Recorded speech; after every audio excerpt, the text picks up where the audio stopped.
Good evening, everybody. PJ Trades here. I wanted to get on and give you guys kind of a weekly outlook or market outlook on where I see the market kind of trending to.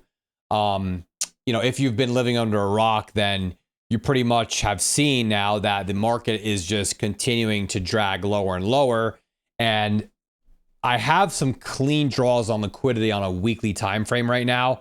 The NASDAQ for me, this spot right here is critical. This is going to be 18,400. And then below that, we've got wick low liquidity down here at 17,450. And then lower than that, we can look at like straight 17,000s on the NASDAQ. As you can see, last week, we came up into a weekly fair value gap, rejected it beautifully, and closed extremely bearish. So right now, all signs are pointing towards the bears have control. Do not try to counter trend trade this market. I would like to just look for shorts into major liquidity pools. Same thing on ES. ES, we have weekly sell side resting down here at 5,400. Sorry, 5,400 on the S&P 500. And then we have this wick liquidity down here at 5,122. Same thing with ES, guys. You can see how close these indices move together. We had a weekly fair value gap that got respected last week. The market pulled back into that weekly and then continued lower. And we can see that the draw on liquidity looks pretty obvious to me that we're going to just continue lower until we grab this weekly liquidity.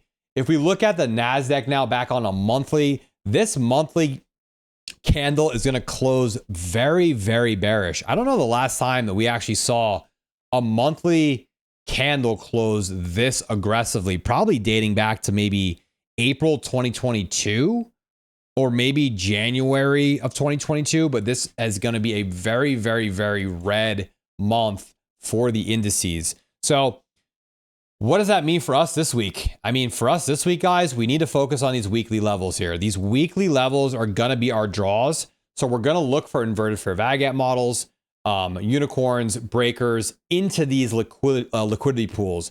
I really don't want to be looking for counter trend trade longs unless we have a very clean setup with a draw on liquidity for a counter trend trade, which I think we're going to be holding. If we're doing counter trend trading this week, we're going to hold these trades. We're going to be in and out is what I'm trying to say. We don't want to be holding longs in a market environment that on all time frames is extremely bearish. So this week's outlook, weekly liquidity, guys, get it marked on your calendars, your charts. We have NFP this week, Friday's NFP. So this market could do a lot leading up into that news event. I mean, do we take weekly before NFP or do they save that low for NFP? I don't know. We'll just find out and react to price. But right now, we're going to lean on the shorts until further notice. And this weekly sell side liquidity gets taken. That is my market outlook right now. We are bearish.